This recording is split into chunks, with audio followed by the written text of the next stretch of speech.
stuck on volume 5, and for the longest time, nearly a year, I was still reading volume 4. Even my orchestra conductor had weighed in, saying I should have more time to practice now on my violin. I know one of the things I'm going to do is pull out my telescope and get reacquainted with the stars and constellation again. I bet you didn't know I was an amateur astronomer as well as a violinist. One thing's for sure, it will be strange not having to carefully plan my schedule around drill weekends, 2-week duties, and special Navy meetings and conferences. But even in retirement, there will be some things I won't stop doing. So with apologies to my wife and daughter, some habits will never go away. I will not stop getting short haircuts, thus looking 10 years younger. I will still be telling time using the 24-hour clock. I will still put hospital foes on the bedsheet when making the bed. The good news is I won't ask my Kaiser colleagues or students to go on the deck and do 25 for me.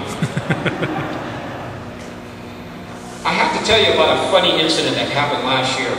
I was having lunch with a friend of mine. This friend is a Navy veteran, I believe 2nd or 3rd class radioman, having served with the 7th Fleet.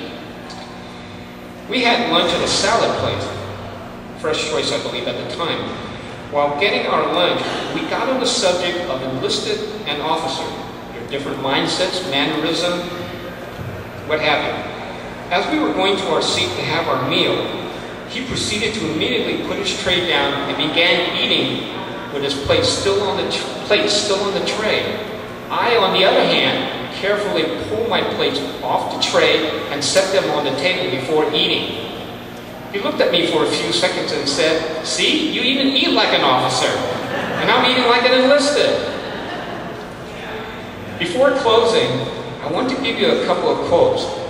Winston Churchill once said, "The reservist is twice the citizen," and President Obama said, "You don't have to be a president to serve your country. You don't have to be in the military to serve your country, although that is one of the most noble ways you can serve. You can serve in any capacity you choose that will help." To this end, we reservists, including myself, share that special dedication to duty that goes above and beyond that which is asked of us as ordinary citizens. We aren't just weekend warriors who serve only 1 week in a month, 2 weeks during the year, typically the summertime.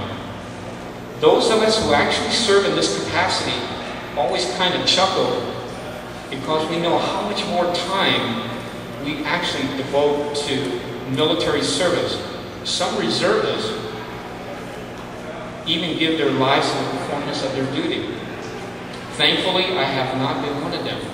So the next time you come across a reservist, jokes about them may be shared, but understand that they are as patriotic as those serving on active duty. I should add, a couple of years ago, it was decided we are all one Navy. No distinction or difference between a reservist and one on active duty.